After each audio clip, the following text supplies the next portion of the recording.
Salut les filles et bienvenue sur ma chaîne, c'est Berenice Codec. Pardon déjà pour la tenue. J'ai ramené les enfants cet après-midi, j'étais tellement fatiguée que tout de suite j'ai enfilé mon pyjama. Et il y a à peu près un quart d'heure, sinon une demi-heure, je me suis rendu compte que notre dîner était prêt. Alors pour ne pas passer la soirée à ne rien faire, et à m'asseoir devant la télé, ça fait pas du bien à mon psychique. J'ai envie de bouger, j'ai envie de faire quelque chose pour moi. Alors ce soir, je voudrais pouvoir faire l'huile de coco. Alors je dois vous raconter ma petite aventure de trucs fait maison. En fait, l'huile de coco fait maison, la recette, je la dois à Sonia Del, je crois que c'est Sonia Del 1975. J'ai visionné comment elle faisait l'huile de coco et j'ai essayé et j'ai obtenu des résultats incroyables. Et cette huile de coco, je l'utilise évidemment pour l'hydratation de ma peau mais également aussi pour l'hydratation de mes cheveux. J'ai également découvert deux autres façons de faire. Euh, pour obtenir le même résultat. Je suis assez curieuse et donc j'ai envie je voudrais pouvoir essayer ça aussi. Je sais que la plupart, je dois vous prévenir les filles, c'est un travail laborieux. La plupart d'entre vous sans doute n'avez pas assez de temps à consacrer à une activité pareille, mais ça en vaut la peine parce qu'effectivement ça nous aide à travailler aussi notre psychique. C'est un travail laborieux, on prend du temps pour aller étape par étape avec beaucoup de tendresse, avec beaucoup de dévotion, mais le résultat à la fin en vaut la peine parce que ça m'aide. Moi, je fais cette recette généralement pour décompresser. Quand il y a quand je suis assez stressée, tout ça, que je me fâche très facilement, je sens que, à ce moment, je sens que j'ai besoin de faire une activité, j'ai besoin de faire quelque chose où j'essaye comment j'éprouve ma patience pour voir à quel point, à quel point je suis patiente. Et ça demande aussi ça demande beaucoup de temps. Donc, j'aime beaucoup. Je vais essayer de faire en sorte que la vidéo soit courte pour vous permettre juste de voir les étapes au fur et à mesure. Je vais éviter de trop charger. Cette soirée, c'est essentiellement pour faire cette huile de coco fait maison. Et j'avais déjà acheté quelques noix et je me suis rendu compte que j'ai dû jeter 2 noix parce que ça s'était gâté et donc il m'en reste 3.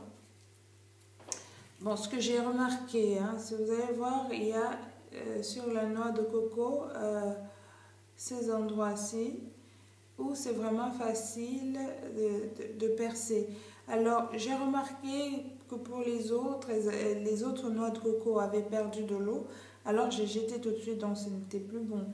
Et ça veut dire qu'il y avait eu quelques problèmes, comment dire ça, il y avait déjà des trous quand j'avais acheté, je sais pas, sans doute dû à une fracture ou quoi, enfin je peux pas justifier, mais j'ai remarqué que il y avait plus assez d'eau. Par contre là, quand je secoue, il y a de l'eau, donc ça va. Et j'en ai comme ça 3. Et avec ces 3 noix de coco, je vais pouvoir faire les deux façons d'obtenir l'huile de coco. Mais bon, est-ce que cette huile de coco est pure? Je ne saurais vous le dire. Il y a 2 façons de faire et nous allons les découvrir. Parce qu'il y a des gens qui sont toujours voilà, est-ce que c'est de l'huile pure, l'huile, comment dire, ou bien est-ce que ça a été un peu dégradé, parce que la pureté, c'est sans doute lié à la chaleur. Alors, je voudrais pouvoir faire aujourd'hui une façon très simple que j'ai vu quelqu'un faire. C'est une anglaise. Si je retrouve son lien, je ne vais pas manquer de le mettre. Et ben, elle l'a fait et elle ne l'a pas exposé à une source de chaleur. Et donc, elle a juste prélevé tout de suite le gras qu'elle avait obtenu après avoir mis au réfrigérateur. Et il y avait une autre version, sans doute la même version, mais cette fois, la personne elle a exposé cette huile au gras, à une source de chaleur pour extraire évidemment cette huile. Et ça a donné un autre résultat. Alors, au niveau de la pureté, est-ce que c'est parce qu'on expose cette huile à la chaleur qu'elle est plus ou moins pure? J'en sais rien. Mais je voudrais j'ai envie de voir ce que j'obtiens. Alors, on va y aller tout de suite. Et merci de rester scotché. À tout de suite. Alors, vous avez votre tire-bouchon. Vous allez tout de suite sur la zone la plus fragile. Là, c'est même déjà... Tout de suite, je le ressens. Et ben, je vais, pour extraire, pour faire un trou. Bien, je vais faire comme si j'ouvrais une bouteille de vin. Voilà. Je ne sais pas si vous avez ressenti ce bruit, cette pression, hein, parce qu'il y a un fin de lait qui rentre dedans. Et ben, une fois que c'est terminé, je vais faire ça pour le retirer. Voilà, j'ai fait le premier trou. Et voilà, j'ai fait les deux trous. Ça n'a pas été... Il faut trouver vraiment la zone sensible. Même avec un trou, vous arrivez à le faire. Hein. Vous arrivez à faire sortir le liquide de l'intérieur de la noix. Vous arrivez à sortir l'eau de cette noix. Mais bon, j'ai fait deux trous pour faciliter, pour extraire rapidement cette eau. Voilà. Et je la prends.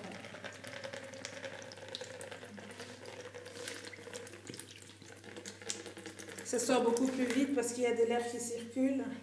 Ça sort beaucoup plus vite. Mais si vous n'avez pas de chance de faire deux trous, un seul, mais bon, il faut au-dessus, je mets la noix de coco. Les cocos, maman. Et puis quand je l'ai comme ça évite de se retrouver. Puisqu'il fait froid dehors, je ne vais pas sortir. Ça évite de... Non. Tu permets? Oui. Merci, tu restes tranquille. Comme il fait froid dehors, je ne vais pas sortir pour casser la noix de coco, donc comme je l'ai mise là-dedans, eh ben je vais me servir de ce marteau, je vais taper dessus pour éviter de me retrouver avec la coque partout éparpillée. Ça, c'est ce que je fais. Vous avez un sac, vous pouvez le faire.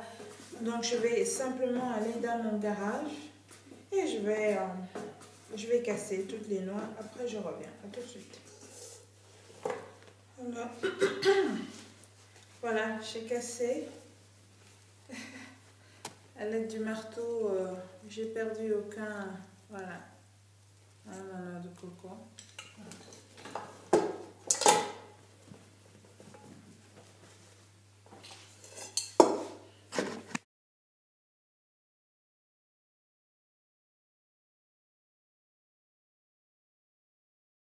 Alors, la noix de coco qui n'a pas d'eau, il faut jeter tout de suite.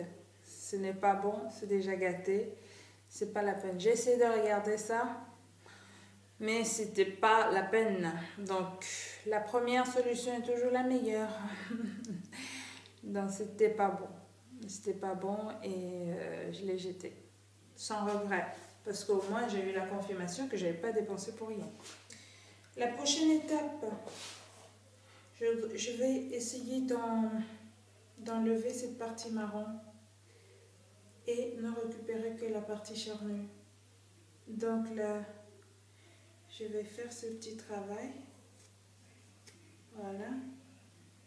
Ce que vous voyez, ça va prendre du temps. Mais j'ai bien envie d'essayer. Parce que cette partie est plus dure à passer au mixeur, vous courez le risque d'endommager votre mixeur avec ça.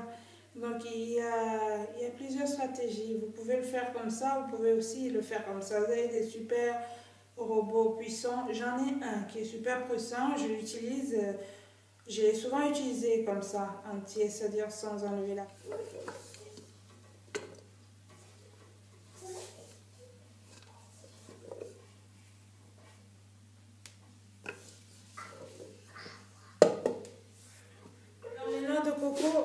Alors je les ai là. J'ai fait, je les ai divisés en 2 parts égales.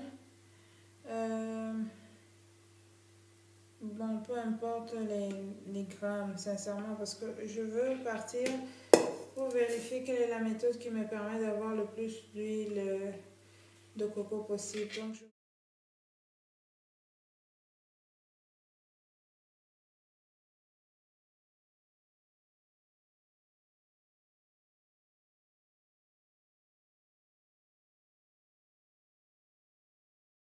la lumière n'est pas bonne là-bas. Ah, ici, ça va beaucoup mieux.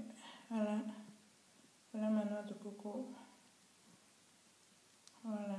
Tout à l'heure, on va continuer le travail dessus. Ben, je vais ajouter de l'eau chaude.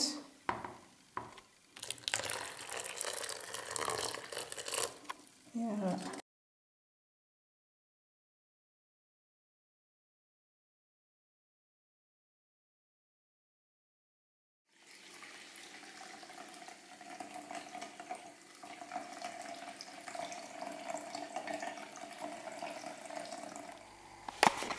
Bien, voici la noix de coco après avoir passé 1 heure au freezer. Et là, au-dessus, on peut clairement voir la partie grasse qui est posée dessus.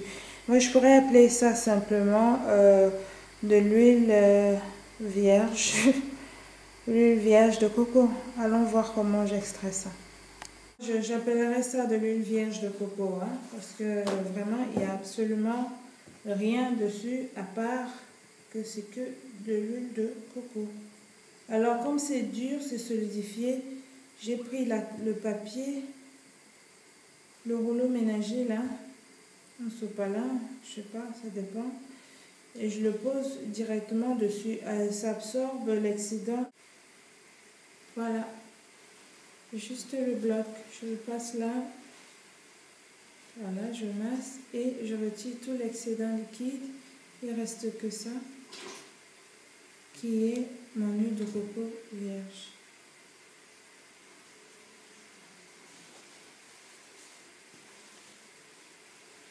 Vraiment vierge parce que c'est pris à froid.